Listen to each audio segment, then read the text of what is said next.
안녕하세요. 이혼을 앞두고 많은 생각이 드는 요즘입니다. 저는 딸아이 하나 키우고 있는 40대 워킹맘이고요. 서류 정리하면 다 끝날 시어머니지만 위암 2기 투병 중인 거 알고 나니 참 마음이 싱숭생숭합니다. 어떻게 보면 벌 받으신 것 아닌가 하는 생각도 들고요. 제가 왜 이런 생각을 하고 있을까요? 그럴 만한 일이 있었습니다. 제 남편이 3년 전에 고등학교 동창이랑 외도하다가 저한테 걸렸습니다. 그 동창은 저도 아는 사람이었고 그 집 딸아이가 저희 딸이랑 같은 학교인데다 또 같은 아파트 단지에 살고 있어서 아주 친하게 지내던 사람이었어요. 부부 동반으로 같이 여행도 다니고 했던 사람이라 제 배신감은 이로 말할 수가 없었어요. 게다가 남편은 소문난 애처가였죠. 회식을 하든 친구들과 만남을 갖든 집에 오기 전은 꼭 제가 좋아하는 음식이나 하다못해 편의점에서 음료라도 사오는 사람이었습니다.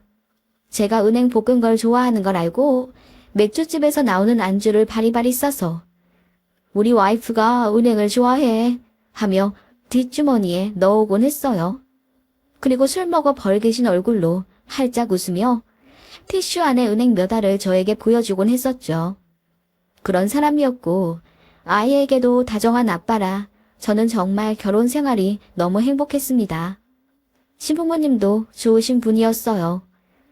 저희 친정 부모님이 하시던 일 은퇴하시고 귀농하고 계시는데 바쁜 수학철에 꼭 찾아가 일손도 도와주시고 그러셨거든요. 말씀으로는 사돈께서 시골에 사시니 우리는 행운이지. 일 도와드리는 건 핑계고 우리도 좋은 공기 마시면서 시골도 즐겨보고 그러는 거야. 라고 하셨죠. 비록 제사나 명절 때 며느리가 회사 다니느라 힘든 것도 이해 안 해주시고 가차없이 일 시키시는 것 때문에 시자는 시자다 라는 생각이 있긴 했지만 전반적으로 보면 무난한 시부모님 축에 속하긴 할 거예요. 여기 사연 나오는 괴팍한 시어머니들처럼 대놓고 저를 괴롭히거나 며느리 시집살이 하는 분은 아니었으니까요. 남편이랑도 아무리 인고 부부라도 서로 가치관이 다른 사람이기에 가끔 다투긴 했어도 그래도 보통의 부부들처럼 바로 화해하고 또 그렇게 살아가던 저는 평범한 아내이자 엄마였습니다. 저의 우주가 한순간에 뒤엎어진 건 바로 3년 전 그날이었습니다. 남편이 회사 사람들과 회식을 하고 대리를 불러 집에 온다고 했는데 생각보다 늦어져 제가 먼저 자겠다고 남편에게 문자를 보냈어요.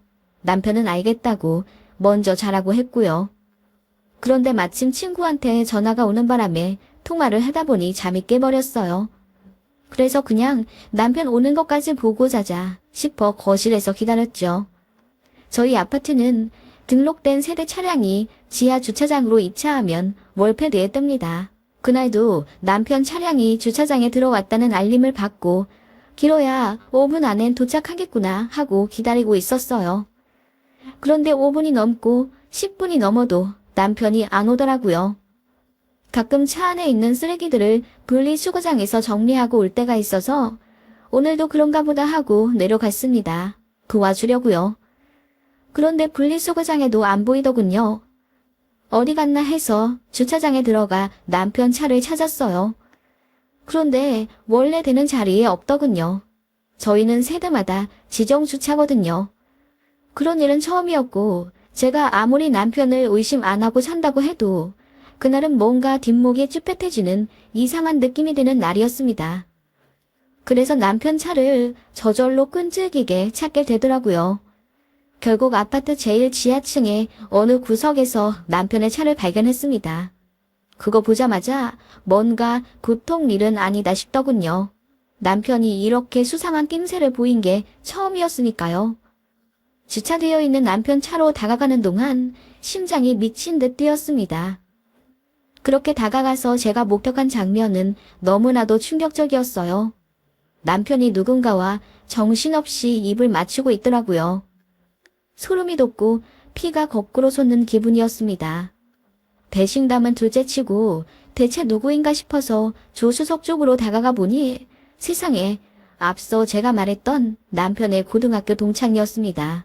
제가 울부짖으며 창문을 부서져라 치니 그제야 남편과 그 동창년이 아이언실색하며 차에서 내렸고 남편은 오해라며 저에게 손이 발휘되도록 싹싹 빌더군요. 그 소란에 그 동창이란 년은 제 남편 차에 있는 블랙박스부터 떼서 허겁지겁 달아나 버렸고요. 손 쓸 새도 없었습니다. 남편은 그렇게 저에게 애걸복걸하며 아니 각도가 그래서 그런 거지 입을 맞춘 게 아니야. 진짜 네가 오해한 거야. 안전벨트 풀어주다가 그런 포즈가 나온 거야. 라고 뻔뻔하게 빡빡 우기더군요. 바람 피우는 사람들은 다 그런가요? 사람 하나 병신 만드는 걸 아무렇지 않아 하더군요. 그게 더 복장 터졌습니다.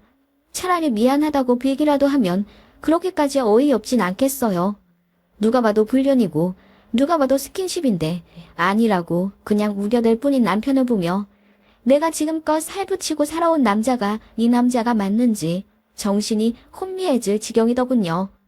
제가 아무리 상식적인 질문을 해도 남편은 그저 아니다로 응수했습니다. 입을 안 맞춰. 내가 다 봤는데. 아니야. 그런 거 아니래도 여보가 착각한 거야. 그러면 왜 평소 되던 자리가 아니라 한층 더 밑에 내려가서 그것도 제2구석 자리에 차라리 됐어. 왜 거기서 그러고 있냐고. 그날 현미랑 아파트 들어오다가 우연히 만나서 대리기사님이 아는 사람이냐고 하면서 태워준 거고 마침 현미가 운전 연습 좀 하게 해달라고 해서 거기까지 간 거야. 그리고 내가 이제 그만하라고 말리면서 안전벨트 풀어주다가 운전 연습을 현미 씨가 했는데 왜 현미 씨가 보조석에 앉아 있는데? 그게 잠깐 자리를 바꾼 거야. 야, 너 진짜 장난치냐? 차라리 미안하다고 빌어. 그럼 블랙박스를 왜 현미 씨가 가져갔는데? 그냥 몰라서 의심받을까봐 가져갔나 봐. 아무튼 아니야. 여보, 진짜 아니야. 그렇게 답답해 미칠 것 같은 대화를 하고 나니 더는 답이 없겠다 싶어서 그 불륜녀 집으로 쳐들어가려고 집을 나섰습니다. 그랬더니 그제야 남편이 싹싹 빌면서 한 번만 봐달라고 빌더군요. 오늘 처음으로 입 맞춘 거고 그전엔 그런 사이가 아니었다면서. 그걸 누가 믿나요? 지금까지도 눈에 보이는 뻔한 거짓말을 아무렇지 않게 뻔뻔스럽게 한 주제예요. 맘 같아서는 동네방네 소리 지르며 돈 연놈들을 매장시키고 싶었지만 제 딸 얼굴이 눈에 아른거리더군요. 이대로 동네에 소문이 나버리면 제 딸은 물론이고 그 집 딸도 부모 잘못만 한 죄로 학교에서 이상한 소문에 휩싸이게 될 게 뻔했어요. 저라도 이성적으로 생각해야 딸이 상처받지 않을 것 같았죠. 그래서 애들 없이 조용히 부모들이랑만 사자대면했습니다. 그 불륜녀는 저희 남편이랑 언제 의견을 정리했는지 둘이 똑같이 얘기하더군요. 그날 입맞춘 게 처음이었고 그냥 순간적인 실수였다면서. 둘이 불륜 사실이라는 걸 절대 안 밝히더군요. 남편은 그 사이 핸드폰을 싹 초기화해서 예전 기록이 하나도 없었고 그 여자도 마찬가지였어요. 유일한 증거인 블랙박스도 그 여자가 어디 버려버렸는지 없었고요. 진작 황당하더군요. 저는 더 이상 이대로는 살 수 없다는 생각에 남편한테 이혼하자고 했었습니다. 시댁에도 다 알렸어요.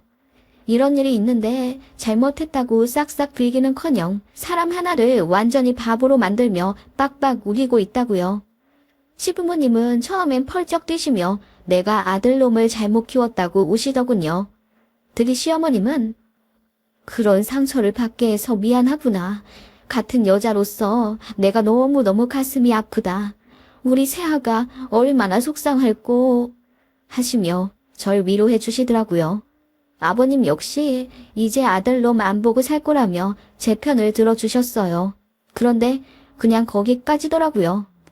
어머님은 그렇게 몇 주 제 편을 들어주며 공감해 주시는 듯 하더니 그런데 그날이 처음이라잖니.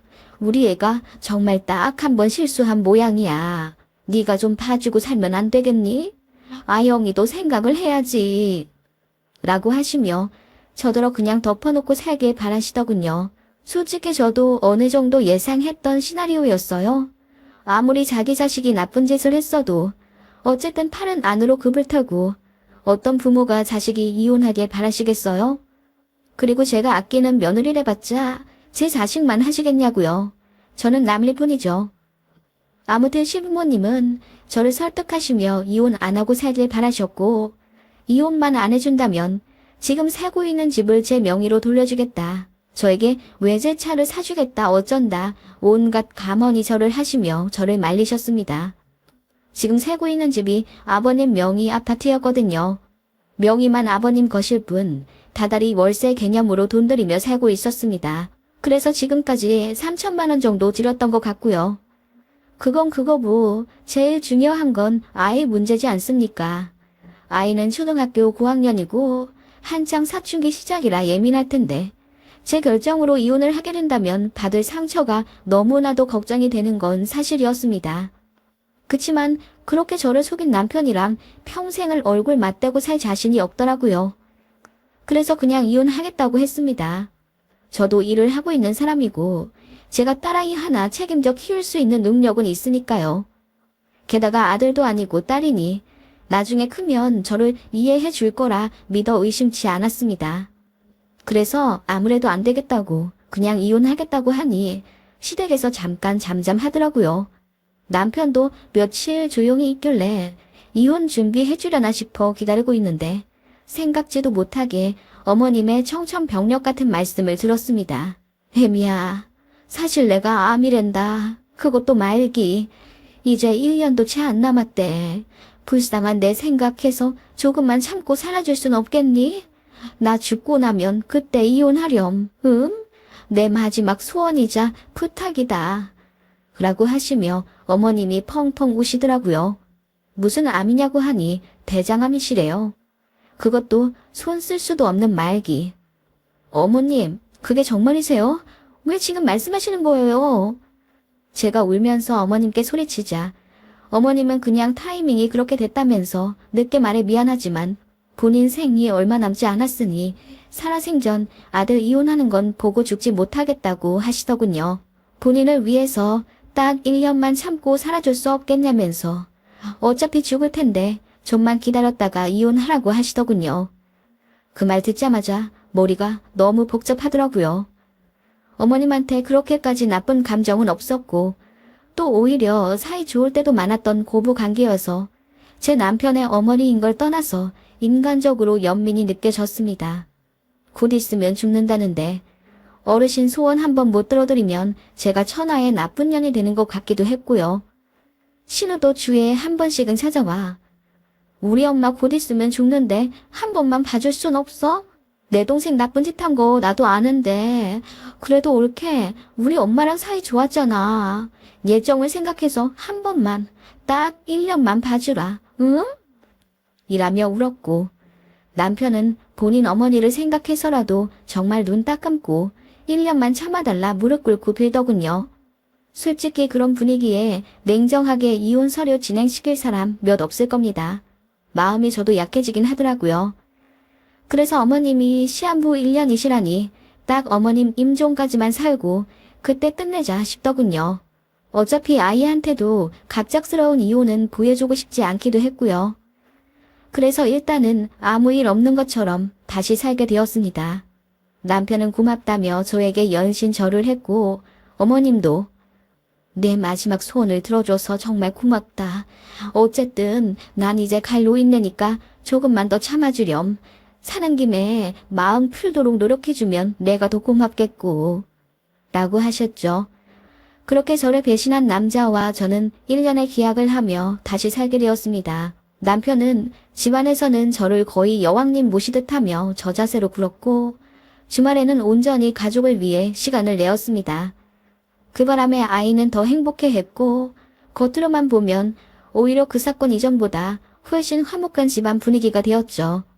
참, 저는 다시 살기로 한 조건으로 그 여자를 이사시키기로 했어요. 그 여자랑 같은 아파트에서 계속 살면 제가 미쳐버릴 것 같아서요. 남편이 알겠다고 하면서 어떻게 설득을 했는지 그 여자가 이사를 가더군요. 참 거짓말처럼 평화로워졌어요.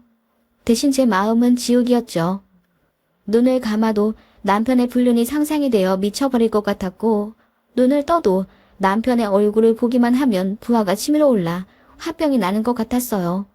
참 잔인하게도 저만 참으면 모두가 평화로워지고 행복해진다는 사실에 저는 그야말로 포로가 되어버린 기분이었습니다. 그렇게 몇 개월 살고 있었고 2번의 명절이 지났지만 시어머니는 저를 시댁에 부르지 않으셨어요. 병원에 입원해 있다면서 저 귀찮게 괜히 병문안 올 필요도 없으니 그냥 그 시간에 가족들이랑 시간 보내라 하시더군요. 저는 아무리 그래도 시어머니인데 걱정이 될 수밖에 없잖아요. 그래서 항암 치료 차도는 좀 있는지, 현재 상태가 어떤지 궁금하고 걱정이 되어서 한 달에 한두 번은 연락을 했었어요. 신우에게 물어보면 그냥 치료받고 있는데 잘 안 되는 것 같다고 얼머무리며 전화를 끊고, 어쩔 때는 우리 엄마 언제 죽나 궁금해서 자꾸 물어보는 거냐며 화를 냈어요. 그런데 어머님은 아파서 힘이 없다는 핑계로 전화를 안 받으시거나 저희 딸아이가 영상통화를 걸어도 아파서 얼굴이 안 좋아졌다며 피하곤 하셨습니다. 그렇게 약속한 1년이 흘렀죠. 그런데 어머님께서 점점 좋아지신다고 하더라고요. 새로운 항암약을 썼는데 잘 먹힌다나 뭐라나. 잘 됐다 싶었죠. 어차피 어머님은 1년 안에 돌아가실 가능성이 많다고 해서 저도 1년만 살기로 했는데 나아지신다니 다행이라고 생각했어요. 그러면서 통원 치료를 하게 되었다면서 이제 집에 와도 된다고 하시더군요. 그래서 이혼 얘기도 다시 꺼낼 겸 시댁에 찾아갔습니다. 그런데 생각보다 어머님 낯빛이 참 좋아 보이시더라고요. 대장암 말기라 아무것도 못 드신다길래 저는 TV에서 보던 강목 같은 환자들을 생각했습니다. 그런데 생각보다 너무 괜찮아 보이셨어요. 눈 밑에 다크서클이 좀 있고 입이 메말라 있는 거 빼면 체중도 딱히 빠져 보이지 않으셨고요. 어머님, 괜찮으세요? 1년 만에 뵙는 거라 걱정 많이 했는데 생각보다 좋아 보이시네요. 몇 달 전까지는 40kg도 안 됐었는데 요 몇 주 사이에 살이 좀 찐 거야. 다행이지? 죽을 뻔했다는데 약이 그래도 신통하게 맞는 모양이야. 기적이라고 하더라. 라고 하셨고 옆에서 남편은 헛기침만 할 뿐이었습니다. 기적은 기적이죠. 대장암 말기에서 이렇게 차도가 좋아지는 경우가 드물잖아요. 솔직히 이상하단 생각이 좀 들긴 했지만 어머님은 계속 제 손을 잡으며 그래도 완치가 된 건 아니야. 언제 죽을지 모르는 게 지금 내 상태란다. 그러니 우리 아들이랑 조금만 더 살아주련? 이라고 또 눈물로 호소하시더군요. 어머님은 저희가 그래도 1년 사는 동안 제 남편이 잘하지 않았냐. 반성 많이 했다더라. 그래도 다시 살고 그러니까 마음이 풀리고 그러지 않느냐. 부부 사는 게 다 그런 거다. 라고 하시며 조금만 더 살라고 애걸복걸 하셨고 저는 그런 어머님 앞에서 냉정하게 또 이혼을 얘기하고 돌아오기가 어려웠습니다. 그런 나날들이 계속 반복되었어요. 저는 남편에 대한 신뢰를 절대 극복하지 못했고 집안은 평화롭지만 저는 죽을 것처럼 힘들었어요. 물론 겉보기엔 행복한 가정이겠지만 전 아니었고요. 그래서 이혼을 또다시 얘기하면 어머님이 충격에 병원에 실려가셨다. 다시 암 수치가 높아진다 하시며 상황이 안 좋게 흘러갔고 그렇게 이혼 얘기는 번복되기 일쑤. 남편은 제 손을 잡고 울면서 우리 엄마 곧 죽을지도 모르는데 조금만 더 참아주면 안 될까? 너 나랑은 다르잖아. 나는 나쁜 놈이었지만 넌 누구보다 착한 사람이잖아. 라고 하는데 그게 흡사 제 손발을 묶는 듯한 느낌이었어요. 그런 게 거의 2년 반 정도 반복되니 저도 미치겠더라고요. 더는 이렇게 살기가 힘들다는 생각이 들었고 제가 뭐하러 햇수로 3년이나 참아주나 싶은 생각이 이제야 들더군요.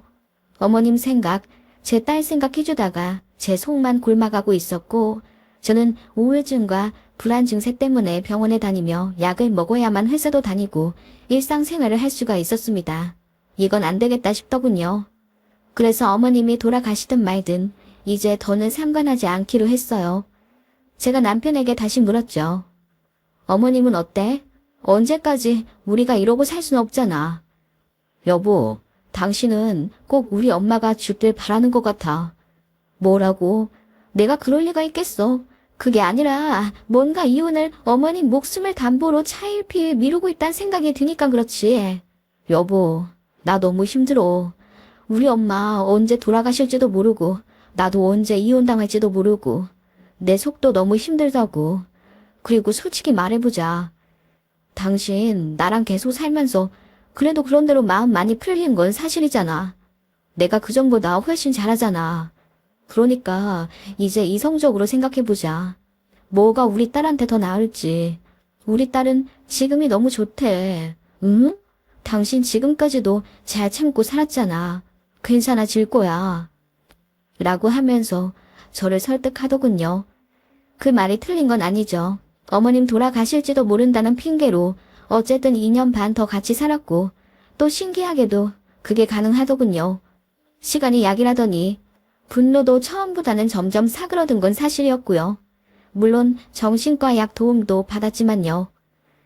이래저래 복잡한 마음이 들었고 어찌 되었건 어머님 상태는 좀 확인해 봐야겠다 싶어 시댁으로 가겠다고 했더니 어머님이 병원에 가셨으니 오지 말라 하시더군요. 그냥 그날따라 이상한 생각이 들어서 말없이 무작정 시댁으로 찾아갔습니다.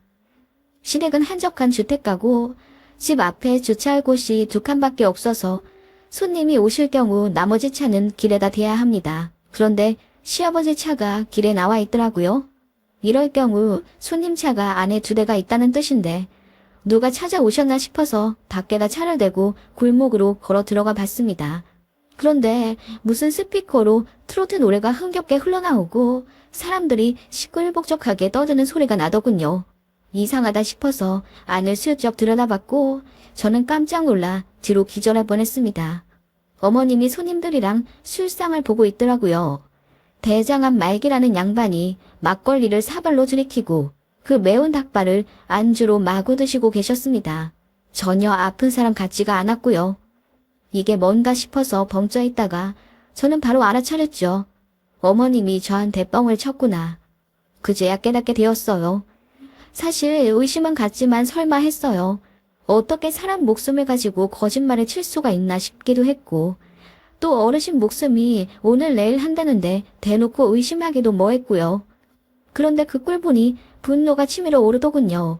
어머님은 그렇게 깔깔 웃으며 연신 막걸리를 들이켰고 어머님 친구분들이랑 신나게 떠드시더군요. 그때 제 귀를 관통하는 단어 하나가 있었습니다. 그래서 바로 녹음 기능을 켰죠. 이봐, 아들네는 요새 어때? 잘 산대? 잘 사나봐. 그러게 시간이 약이라니까. 미워서 죽이고 싶더라도 일단 살붙이고 살다 보면 다 다시 정들게 되어 있고 아무렇지 않게 넘어가는 날이 온다니까. 아무튼 이 사람도 보통 여우가 아니라니까. 우리 딸이 댁 같은 시어머니 만날까봐 나는 아주 무서워. 며느리 올 때는 눈 밑에 시꺼멓게 바르고 누워있다면서 연극 배우도 댁 같진 않을 거야.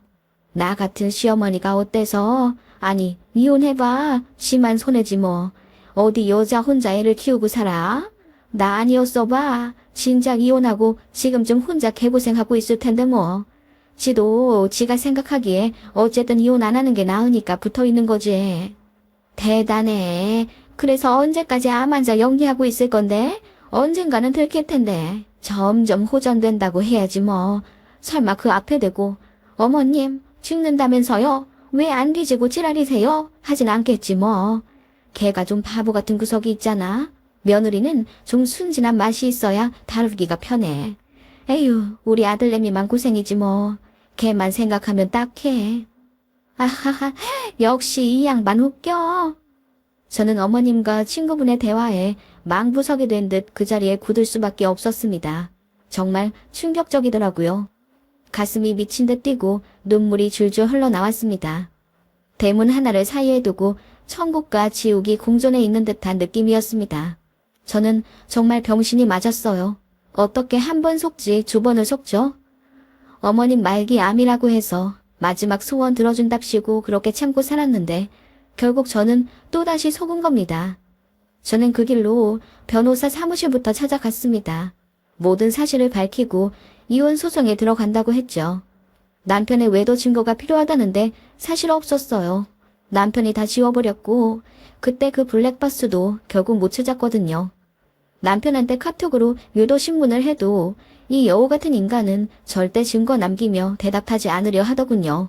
제가 요즘도 현미 맞나? 라고 물으면 현미라니 나한텐 당신밖에 없잖아 라고 대답하거나 저번에 바람 피우다 나한테 걸린 거 계속 반성하고 있지? 라고 물어도 내가 무슨 바람이야. 라고 시치미를 떼더군요. 이도 저도 안 될 바에 재산이나 챙기자 싶어 아버님한테 찾아갔습니다. 그때 집 명의 돌려주시기로 한 거 왜 아직도 미루고 계시냐고요. 아버님이 우물쭈물 하시길래 제가 바로 진행시켜 달라고 했습니다. 그래야 더 살든 말든 하지 않겠냐고 반협박을 하니 울며 겨자먹기로 바로 제 명의로 돌려주시더군요. 일단 집부터 그렇게 확보하니 그제야 안심이 되더군요. 차근차근 재산들 다 정리했습니다. 집도 탈탈 털어 귀중품은 모두 따로 보관해뒀고요. 이것저것 서류 정리할 거 다 한 뒤 남편한테 말했습니다. 이혼하겠다고요. 그랬더니 또 시작이라는 듯 엄마 아픈데 진짜 너무하다며 제 원망을 하더군요. 저는 조용히 핸드폰을 들어 어머님 막걸리 마시고 있는 모습을 보여줬습니다. 대화 내용 녹음한 것도 크게 들려줬고요. 남편 얼굴이 점점 더 흑빛이 되며 말도 제대로 못하더군요. 사람 하나 갖고 노는 거 재밌었어? 온 집안이 전부 사기꾼이네. 그 부모의 그 아들이라고. 이렇게나 기만하는데 눈 하나 깜짝 안 하고 연기 잘만 하더라? 니네가 그러고도 인간이니? 라고 소리치니 남편이 벌벌 떨더라고요. 이혼하겠다고 했더니 이제 궁지에 몰린 쥐가 된 듯 되려 소리를 치며 증거도 없는데 자기가 이혼을 해주겠냐며 큰소리 치더군요. 그리고 자기가 다 알아봤는데 자기가 바람이 나서 이혼을 하더라도 위자료는 3천만 원도 안 된다면서 재산도 분할 안 해줄 거고 저 정신과 병력 있으니 딸도 자기가 키울 수 있다고 하며 큰소리를 뻥뻥 치더군요. 남편이 이혼은 절대 안 해준다길래 어쩔 수 없이 소송 들어갔죠. 할 수 있는 거는 다 걸어보려고요. 그런데 진짜 상상치도 못하게 신호에게 전화가 왔습니다. 올케, 우리 엄마 암이래. 이번엔 진짜 암이래. 위암. 우리 엄마 어떡해? 하면서 울더라고요. 기가 차지도 않더군요. 레파토리가 식상하네요. 네, 연기 계속 하세요. 라고 했더니 진짜라고 하면서 전에 없이 펑펑 울더라고요. 알고 보니 어머님이 소화가 잘 안 되길래 아들의 일 때문인가 했더니 위 내시경을 받았는데 정밀검사 소견을 들었다고 하더라고요. 그래서 큰 병원에 갔더니 정말로 위암 2기라더군요. 이번에는 정말이라면서 온 가족이 울고불고 저한테 병원 자료 PDF 파일을 보내주질 않나. 의사랑 영상통화도 시켜주겠다면서 오바육바를 떨더라고요. 저는 그냥 한마디 했죠. 양치기 소년이 거짓말만 적당히 했어도 살았겠죠. 그 동화 결말 비참한 거 아시죠? 그러게 거짓말 안 하고 좀 착하게 살았으면 늑대한테 잡아먹혀 죽진 않았겠죠. 다 자업자득이에요. 라고 했더니 대성통곡을 하더라고요. 남편은 바로 집에서 내쫓아 버렸고요. 시모가 엉엉 울며 전화하더라고요. 세아가 내가 미안하다. 한 번만 병문안 와줄 수 없겠니? 이번엔 진짜야. 나 곧 수술도 한다. 제발 한 번만 와서 내 얼굴 보고 가. 응? 싫어요. 이번에도 거짓말일 텐데 뭐하러 가요? 그리고 저 이혼 소송 중이라 어머님 이제 안 봬요. 아니 못 봬요. 세아가 내가 진짜 잘못했다. 내가 못된 심부를 먹어서 이렇게 됐나 봐. 너한테 사과하마. 내가 이렇게 싹싹 빌게. 나 때문이라면 제발 이혼하지 말아다오. 어머님, 저도 이런 말 정말 하기 싫지만 어머님 벌 받으신 거예요. 라고 한마디 하고 차단해버렸습니다. 병원에 확인해보니까 진짜는 맞더라고요. 수술 예약이 되어 있었고요. 암 위치가 안 좋아서 수술이 잘 될 것 같진 않다고 하던데 그러거나 말거나입니다. 기만 당했던 지난날 고통받았던 제 과거 생각하면 나중에 장례식장도 가고 싶지 않습니다. 이혼 소송에서 좋은 결과가 있기만을 바랄 뿐이에요. 남편과 시댁에 더는 연민 안 갖고 정 딱 떨어지게 해줘서 얼마나 고마운지 모르겠습니다.